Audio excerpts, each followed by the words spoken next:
Good morning students. तो कैसे हैं आप सब। मैं साहिल रावत, आपका इंग्लिश मेंटोर, स्वागत करता हूं बच्चों आपका आज की क्लास में। तो चलते हैं सीधा क्लास की तरफ। लास्ट क्लास में बच्चों हम क्या कर रहे थे, कॉम्प्रीहेंशन पैसेजेस को सॉल्व कर रहे थे। ठीक है, तो इसी सीरीज में हम आज एक दूसरा कॉम्प्रीहेंशन सॉल्व करेंगे, उसको देखेंगे। हमारा कॉन्सेप्ट वही रहने वाला है कि सबसे पहले हम line by line word to word explanation देखेंगे अपने कॉम्प्रीहेंशन की, फिर then we will attempt the questions. Clear बच्चों? तो let's start with the passage. इसका जो फर्स्ट पैराग्राफ है इसको इसकी एक्सप्लेनेशन देखते हैं। Starting Monday, the country's low-cost Mars mission with the Red Planet for an extended period will enter the blackout phase, snapping communication with the satellite. From June 8 to 22, the Sun will block Mars from the Earth, snapping communication with the satellite. तो इसमें हम क्या समझ पा रहे हैं बच्चों कि ये किसके बारे में हो रहा है। बात हो रही है यहाँ पे जो हमारा मार्स मिशन था। ठीक है, मार्स मिशन था जो मंगल यान वाला मंगल मिशन था, उसके बारे में यहाँ पे बात हो रही है। उसको बताया गया है कि ये कब स्टार्ट हुआ है, मंडे को स्टार्ट हुआ। और ये इन कंट्री का क्या था, एक लो कॉस्ट मार्स मिशन था। ठीक है, बहुत ही कम कॉस्ट में, लागत में शुरू किया गया एक मिशन था। किसको टारगेट करते हुए, रेड प्लेनेट। रेड प्लेनेट किसे कहा जाता है बच्चों, मार्स को क्या कहा जाता है, मंगल ग्रह को कहा जाता है। ठीक है, क्या कहते हैं,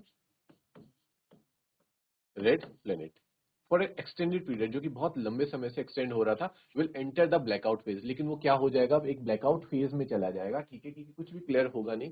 क्यों, किस वजह से बच्चों, क्योंकि 8 से 22 तक जो सन है वो मार्स को क्या करने वाला है, ब्लॉक करने वाला है from earth snapping communication with the satellite. जो हमने सैटेलाइट भेजी है वो उसके कम्युनिकेशन को क्या कर देगा, स्नैप कर देगा, यानी कि ब्लॉक कर देगा। ठीक, किस वजह से, क्योंकि जो बीच में है अर्थ और मार्स के बीच में क्या आने वाला है, सन बीच में आने वाला है। ठीक है, फर्स्ट पैराग्राफ क्लियर है। सेकंड देखते हैं, a senior Indian space research organisation official said this will be for the first time that there will be a communication break for such a long period of about 15 days. During this period, there will be no communication with the satellite, he added. Indian space research organisation यानी कि बच्चों कौन है, भारत की जो space research organisation है, इसरो जिसका नाम है, उसके एक सीनियर ऑफिशियल का ये कहना है कि ये पहली बार ऐसा होने वाला है कि हमारा जो सैटेलाइट है, सैटेलाइट से इतने लंबे समय तक के लिए हमारा जो कम्युनिकेशन ब्रेक हो जाएगा। ठीक है, बीच बीच में कम्युनिकेशन ब्रेक्स होते हैं लेकिन फिर से वो कंटिन्यू हो जाते हैं। लेकिन इतना लंबा पीरियड 8 से 22 तक, यानी कि 15 दिन का ब्रेक पहली बार होने वाला है इन द एंटायर हिस्ट्री। ठीक है, communication with the satellite he added. Clear है बच्चों, सेकंड पैराग्राफ भी आपको। अब आते हैं थर्ड पैराग्राफ पे। Expressing the confidence about regaining control over the satellite once the blackout phase is over, he said, the scenario has been tested and the line of communication will be established. वो इस बात का भरोसा दिलाते हुए कहते हैं कि फिर से सैटेलाइट के साथ जो कम्युनिकेशन है उसको क्या कर लिया जाएगा, रीगेन कर लिया जाएगा। ठीक है, रीगेन का मतलब होता है फिर से स्थापित कर दिया जाएगा, जो कम्युनिकेशन है पुनर्स्थापित हो जाएगा। हमारा जो कम्युनिकेशन जो ब्रेकआउट है उसके बाद हम फिर से उसको क्या कर लेंगे, कम्युनिकेट कर लेंगे। इस सिनेरियो को जो साइंटिस्ट हैं वो पहले ही टेस्ट कर चुके हैं और जो लाइन ऑफ कम्युनिकेशन है वो एस्टेब्लिश कर लिया जा चुका है। The spacecraft's life has been extended for another 6 months in March due to surplus fuel. और जो स्पेसक्राफ्ट है उसकी जो लाइफ है उसको भी क्या कर दिया, एक्सटेंड कर दिया गया। एक्सटेंड मतलब होता है बच्चों बढ़ा देना। ठीक है, एक्सटेंड कर दी गई है अगले 6 महीने तक के लिए। इन मार्च, मार्च में उसको क्या कर दिया गया था, सरप्लस फ्यूल प्रोवाइड कर दिया गया था। फ्यूल यानी कि ईंधन उसको प्रोवाइड कर दिया गया था, इतना पर्याप्त ईंधन उसे दे दिया गया था कि अगले 6 माह तक वो क्या कर सकता है, it will be in use, वो अपना वर्किंग करता कंटिन्यू कर सकेगा। ठीक है, यहां तक क्लियर है सभी बच्चों को? Okay, very good.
Okay students, continue करते हैं नेक्स्ट पैराग्राफ से।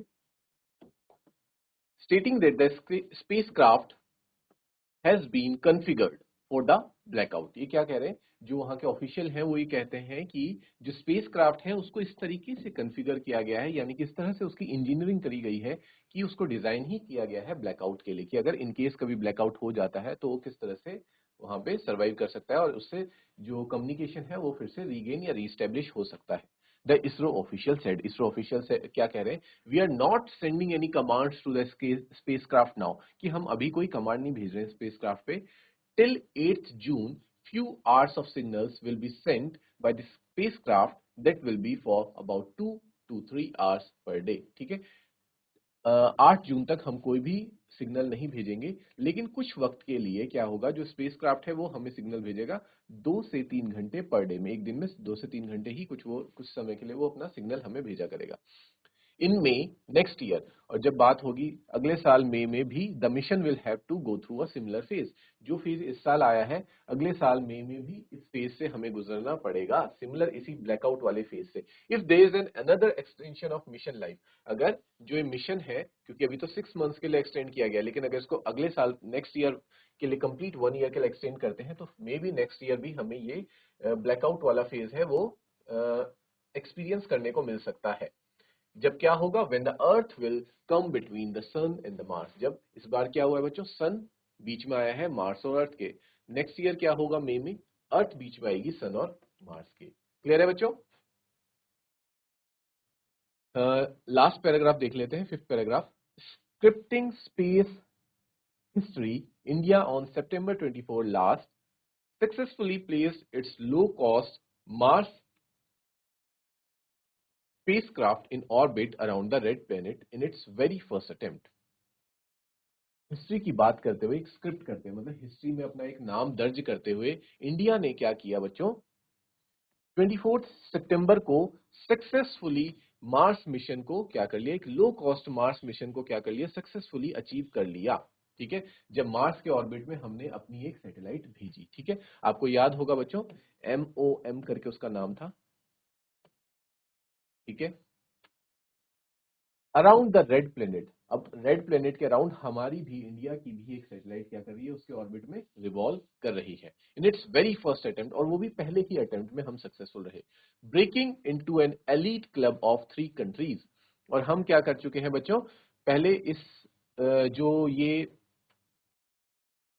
कह सकते हैं आप, इस विक्ट्री में, हाँ इस तरह से कह सकते हैं कि इस विक्ट्री में सिर्फ और सिर्फ, ये विक्ट्री सिर्फ और सिर्फ 3 कंट्रीज के पास थी, और वो 3 कंट्रीज कौन थी बच्चों, दो 3 countries were USA, Russia and China. और इन्हीं में अब कौन शुमार हो चुका है बच्चों, India is also there with in these 3 elite countries. ठीक है, इंडिया भी अब इस एलीट क्लब में शामिल हो चुका है, जिसने मार्स के ऑर्बिट में अपना सैटेलाइट क्या कर दिया है, स्थापित कर दिया है। क्लियर है बच्चों? तो इसी के साथ जो हमारा पैसेज है वो कंप्लीट हो जाता है। आई होप आपको इसका एक्सप्लेनेशन पूरी तरीके से समझ आ चुका है। ठीक है, एक बार फिर से इसको देखिए और फिर हम स्टार्ट करते हैं इसके क्वेश्चंस एंड आंसर्स को। क्लियर है बच्चों? Okay, very good.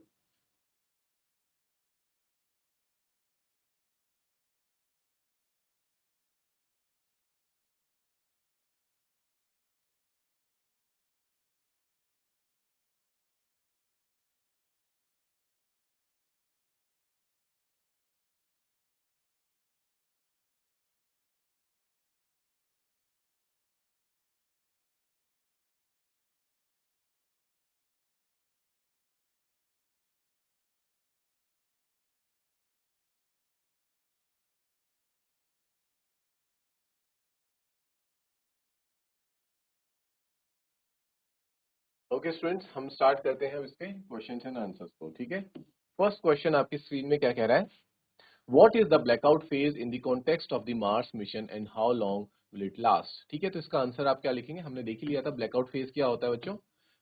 Blackout phase वो होता है जब जो सन है वो अर्थ और मार्स के बीच में आ जाएगा, that will be the blackout phase. और ब्लैकआउट फेज कब से कब लास्ट करेगा, it will last from June 8 to 22 ठीक है, और कितने दिन के लिए? 15 दिन के लिए ये लास्ट करेगा। ठीक है, तो आप आंसर यहाँ से भी लिख सकते हैं। फिर भी मैं आप लोगों को एक बार आंसर दिखा देता हूँ बच्चों। आपको अगर नोट करना है तो आप वहां से आंसर को नोट कर लीजिए। ठीक है,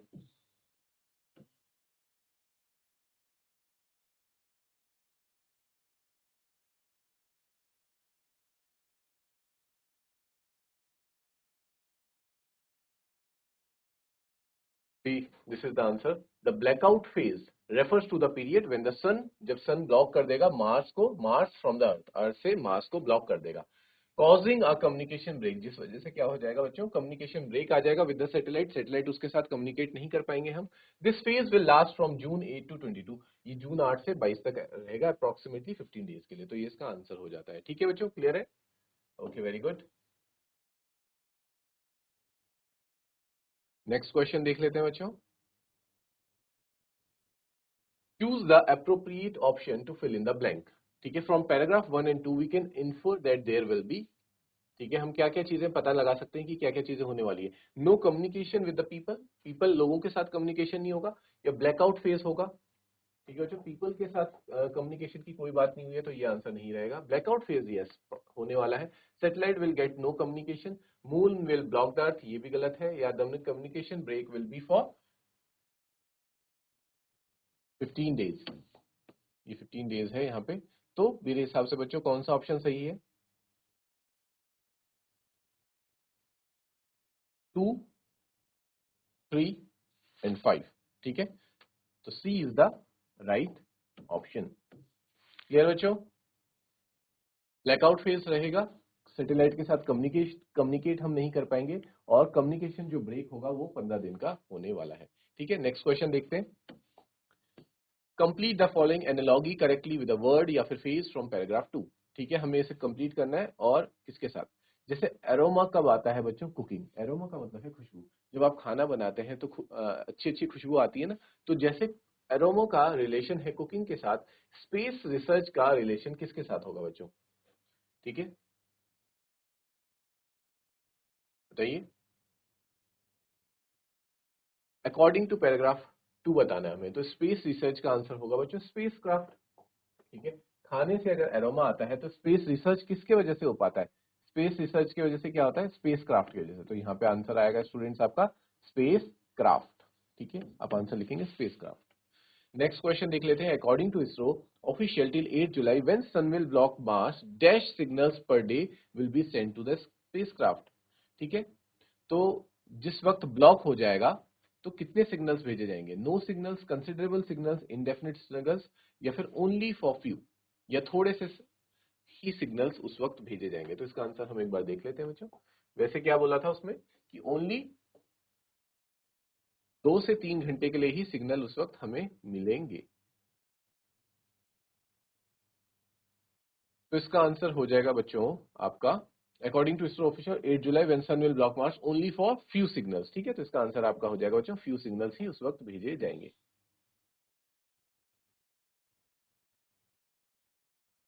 यहाँ पे जो हमारा ऑप्शन है फ्यू सिग्नल्स का, हम उसे करेक्ट करते टिक करते हैं।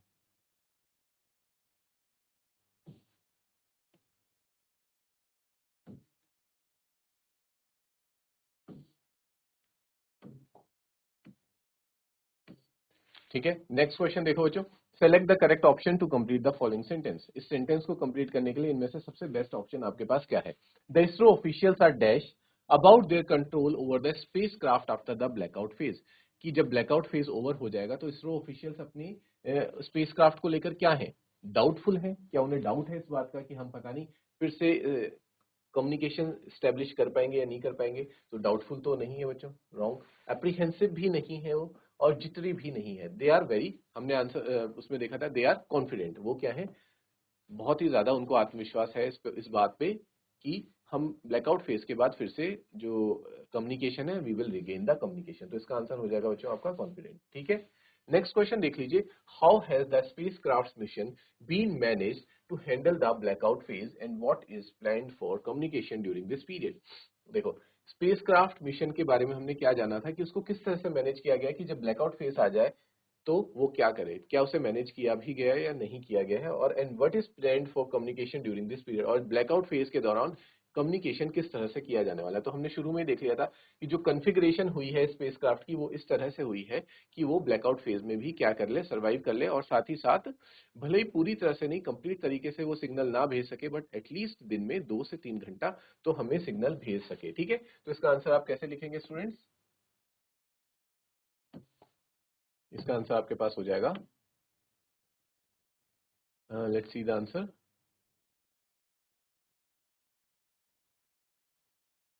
Yes, the spacecraft has been configured to handle the blackout phase. इस तरह से स्पेसक्राफ्ट को कॉन्फ़िगर किया गया है कि वो ब्लैकआउट फेज को इजीली हैंडल कर ले, and no commands will be sent to it during this time. और इस वक्त स्पेसक्राफ्ट को कोई भी कमांड नहीं भेजे जाएंगे, ये भी हमने देखा था।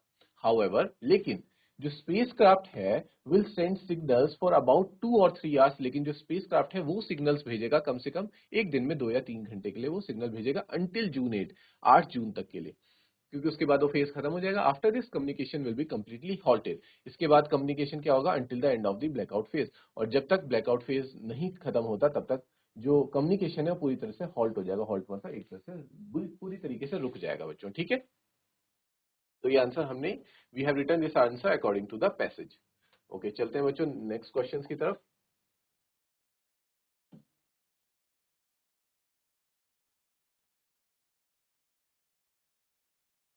ठीक है, अगला क्वेश्चन क्या कह रहा है?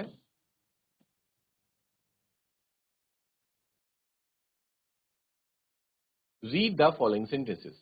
ठीक है, हमें इन्हें रीड करना है और हमें बताना है कि कौन से इसमें से ट्रू है, कौन से स्टेटमेंट फॉल्स है। The blackout was a sudden development. जो ब्लैकआउट था क्या वो अपने आप में एक सडन डेवलपमेंट था? और बी में क्या कह रहा है? Because of this the officials are very nervous about the success of the spacecraft. तो ये क्या है बच्चों?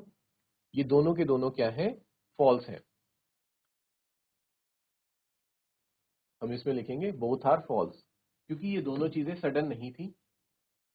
ठीक है, both A and B are false, क्योंकि ब्लैकआउट के बारे में पहले से ही पता था, उसको डिजाइन ही इस तरीके से किया गया था कि अगर इन केस ब्लैकआउट होता है तो फिर वो कैसे सिग्नल्स को करेगा और वो कैसे अपने आप को हैंडल करेगा। ठीक है, ये भी चीज पहले से पता थी कि ब्लैकआउट होगा।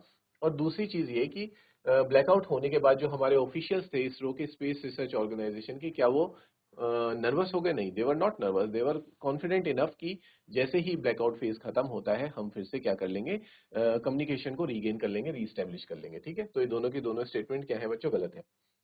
Substitute the word nonpareil with one word similar in meaning in the following sentence from paragraph 5। ठीक है, और आपको हिंट भी दी गई है यहाँ पे, India manage to get into the nonpareil club of Mars spacecraft in orbit. ठीक है, नॉन पेरियल का अर्थ क्या होता है बच्चों? नॉन पेरियल क्लब उसे कहेंगे जहां पे, ऐसा क्लब जहां पे कि शामिल हो पाना क्या होता है? बहुत डिफिकल्ट होता है, वो एलिट ग्रुप्स होते हैं। तो ये वर्ड कहाँ से आता है, किससे सिमिलर है? ये वर्ड सिमिलर है बच्चों, जो हमने देखा था, एलिट। एलिट क्लब भी कह सकते हैं उसे, और नॉन पेरियल भी कहा जा सकता है। This word nonpareil is synonym और या फिर सिमिलर टू एलीट।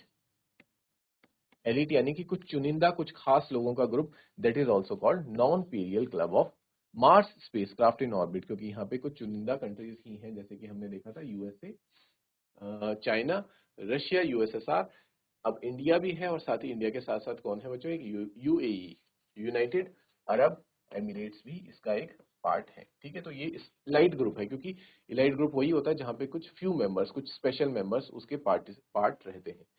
क्लियर है बच्चों? तो इसी के साथ हमने जो अपना पैसेज है, अनसीन पैसेज है, ये कंप्लीट कर लिया है।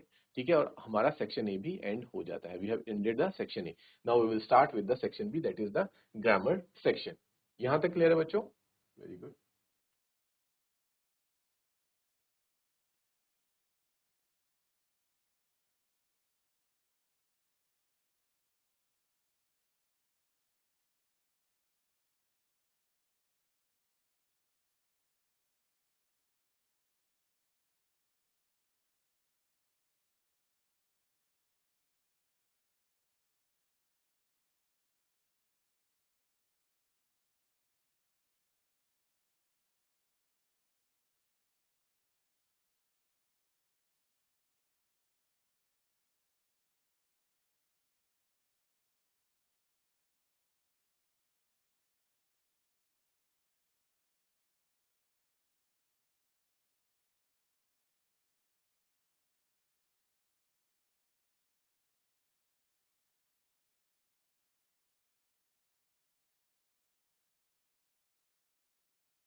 Okay students, now let's start with the grammar section. ठीक है, ग्रामर सेक्शन स्टार्ट करते हैं।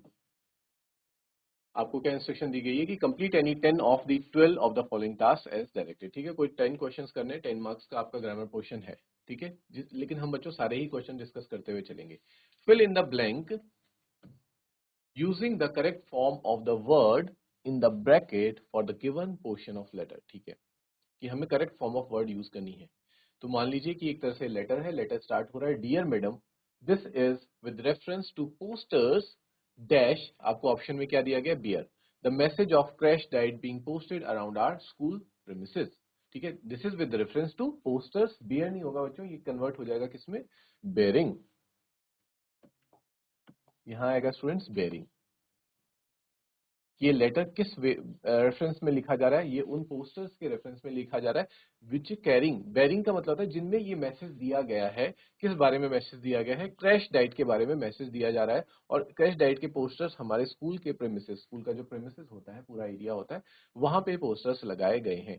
ठीक है, क्रैश डाइट क्या होती है बच्चों, क्रैश डाइट होती है एक तरह से वेट लॉस वाली डाइट को कहा जाता है। ठीक है, जिसमें लोगों को एक्सट्रीम वेट लॉस करना होता है, उसे कहते हैं क्रैश डाइट। ठीक है, तो क्रैश डाइट से रिगार्डिंग कोई पोस्टर्स लगाए जा रहे हैं, this is with reference to posters bearing the message, message bear कर रहे हैं। ठीक है, वो पोस्टर्स क्लियर है बच्चों, बियर की जगह क्या हो जाएगा, यहाँ पे बेयरिंग हो जाएगा। नेक्स्ट क्वेश्चन में बढ़ते हैं, identify the error and supply the correction. कि क्या इसमें गलती है वो आपको बतानी है और उसकी जगह करेक्ट करके बताना है। ये काइंड ऑफ क्या लग रहा है बच्चों आपको, vaccinate yourself to combat corona. ठीक है, ये काइंड ऑफ नोटिस है कुछ। ठीक है, एक तरह से नोटिस का एक पार्ट है जिसमें आपको हेडिंग दी गई है, वैक्सीनेट, अपने आप को कोरोना से फाइट करने के लिए क्या करो, वैक्सीनेट करो, नो प्रायर अपॉइंटमेंट रिक्वायर्ड। और या फिर आप इसको एक एडवर्टीजमेंट भी समझ सकते हैं, कोई अपॉइंटमेंट की जरूरत नहीं है, walk in and get your jab, मतलब आप आइए और अपना कोरोना का जो वैक्सीनेशन है वो लगाइए। Facility are available for 18 years and above. अब यहाँ पे ध्यान से देखो क्या कहा गया है, फैसिलिटी आर। ठीक है, फैसिलिटी होता है बच्चों सिंगुलर, और उसके साथ आपने आर अगर यूज कर लिया तो that is wrong, that is an error. तो आप एरर में लिखेंगे आर हमारी एरर है, आर के जगह क्या होना चाहिए था, फैसिलिटी इज अवेलेबल। ठीक है, facility is available for 18 years and above, health department Chandigarh in Chandigarh administration. ठीक है बच्चों, ये समझ आ गया आपको यहाँ पे क्या मिस्टेक थी। अगले क्वेश्चन की तरफ बढ़ते हैं। Read the conversation between a policeman and a driver. ठीक है, पुलिसमैन और ड्राइवर के बीच की जो एक कॉन्वर्जेशन है, हम इसको पहले रीड कर लेते हैं। And complete the sentence by reporting the reply correct. अच्छा, रिपोर्टेड स्पीच है बच्चों में। ठीक है, रिपोर्टेड स्पीच के फॉर्म में हमें इसे करना है, आपने रिपोर्टेड स्पीच पढ़े होंगे। ठीक है, पुलिसमैन और ड्राइवर की बात हो रही है, फिर हम उसको कन्वर्ट करके बताना है। पुलिसमैन कहता है, do you need any help to reach your destination, क्या तुम्हें अपनी गंतव्य पे पहुंचने के लिए कोई हेल्प की जरूरत है, सहायता की आवश्यकता है। जिसमें ड्राइवर रिप्लाई करता है, yes I am not sure which direction to take, हाँ मुझे इस बात का अंदाजा नहीं है कि मुझे कौन सी दिशा में जाना है, which direction I should take. तो इसको रिपोर्टेड स्पीच में कन्वर्ट करेंगे, the policeman asked the driver whether he needed any help to reach his destination, to which the driver replied. अब ड्राइवर क्या रिप्लाई करेगा, देखते हैं बच्चों।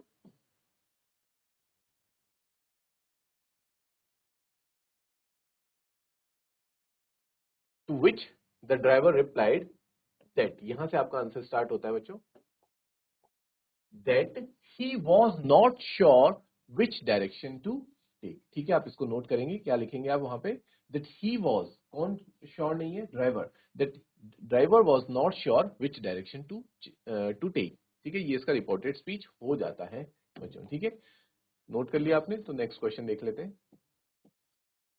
ठीक है,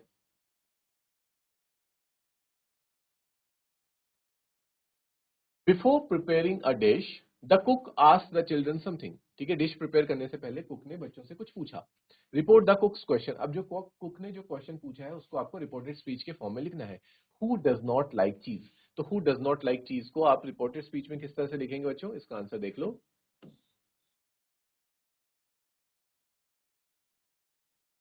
ने ये पूछा, the cook asked the children, पूछा है ना तो उसको हम लिखेंगे asked.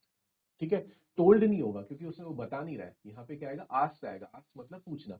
The cook ask the children who did not like चीज, कि किसको चीज पसंद नहीं है। ठीक है बच्चों, इसको नोट करें, the cook ask the children who did not like चीज।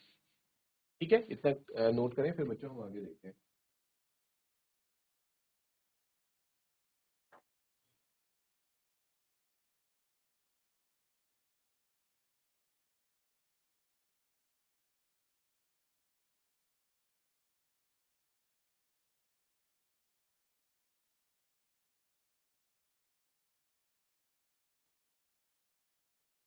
Okay students, now let's move ahead, आगे बढ़ते हैं।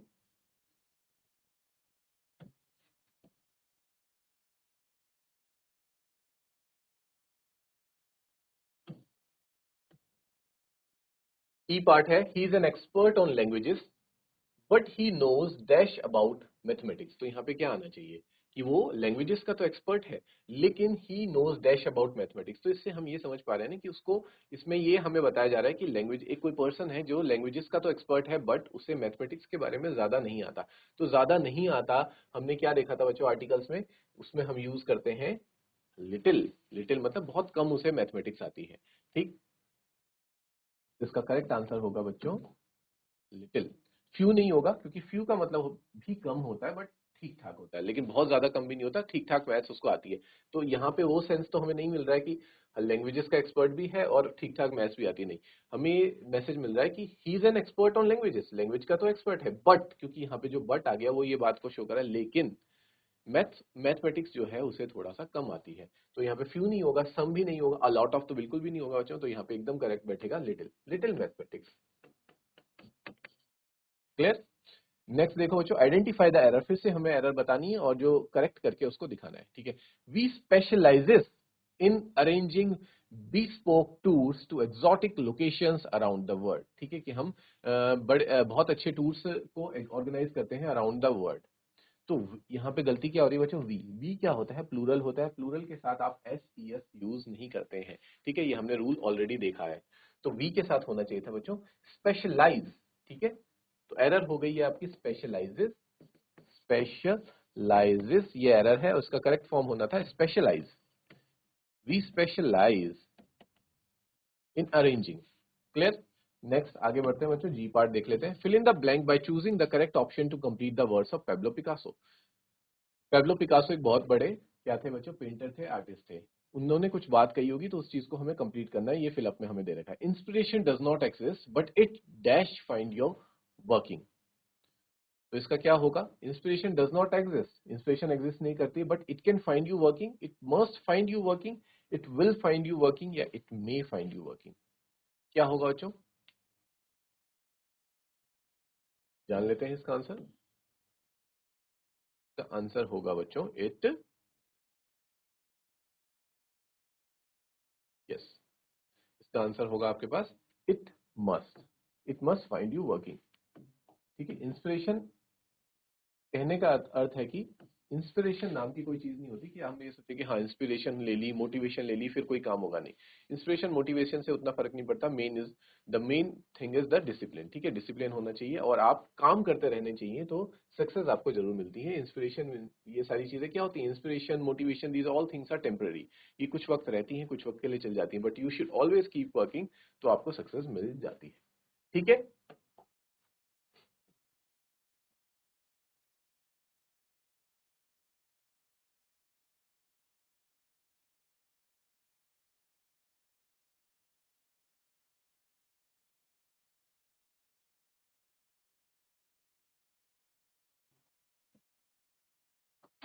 यहाँ पे आ जाएगा स्टूडेंट्स मस्ट। नेक्स्ट देख लेते हैं,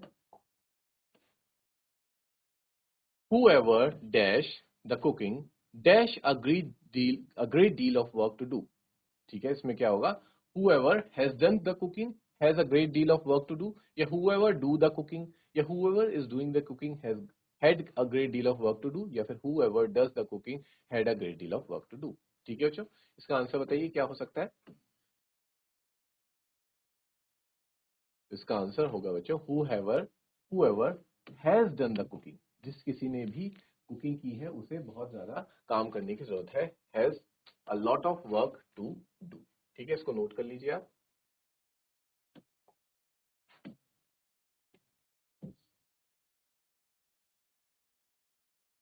whoever has done cooking has a great deal of work to do, उसको भी और ज्यादा काम मेहनत करने की जरूरत है। if I were rich I dash by an aeroplane। इसका क्या होगा बच्चों, इफ आई वर रिच, अगर मैं रिच होता तो आई वुड, आई शुड नहीं होगा, आई मस्ट नहीं होगा, आई कुड नहीं होगा, यहाँ पे जो सुटेबल है that is I would buy an aeroplane. ठीक है, नेक्स्ट में आएगा बच्चों fill in the blank by using correct form of word. ठीक है, last week it dash heavily, it rain heavily. तो क्या होगा, लास्ट वीक की बात हो रही है, पास्ट है तो क्या होगा बच्चों, it rained heavily. It was raining नहीं होगा, इट रेन्ड हैविली होगा।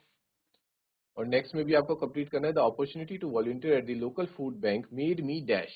मेड मी क्या, made me realising, made me realise या made me to realise, no, these all are wrong, only the right option is made me realise. इस बात ने मुझे realise करवाया। और लास्ट है बच्चों आज का आपका, देन हमारा ग्रामर सेक्शन जो है वो फिनिश हो जाएगा। Complete the given narrative. ठीक है, इसमें क्या आएगा, summer is an ideal time to take a hike specially if you dash the opportunity. If you has the opportunity गलत होगा, यू के साथ हैज नहीं आता है। If you will have will also be wrong, if you are having will also be wrong. इसमें correct आएगा बच्चों if you have the, you के साथ क्या आएगा, हैव। अगर आपके पास अपॉर्चुनिटी है एक्सप्लोर करने की कंट्रीज को, तो समर उसमें से सबसे बेस्ट टाइम रहता है। ठीक है बच्चों, तो इसी के साथ हम आज अपना ग्रामर पोर्शन भी कंप्लीट कर चुके हैं। नेक्स्ट क्लास में we will start the writing portion. ठीक है, लिटरेचर पोर्शन हम स्टार्ट करेंगे। क्लियर है बच्चों? मिलते हैं नेक्स्ट क्लास में। Till then take care, have a good day and thank you students.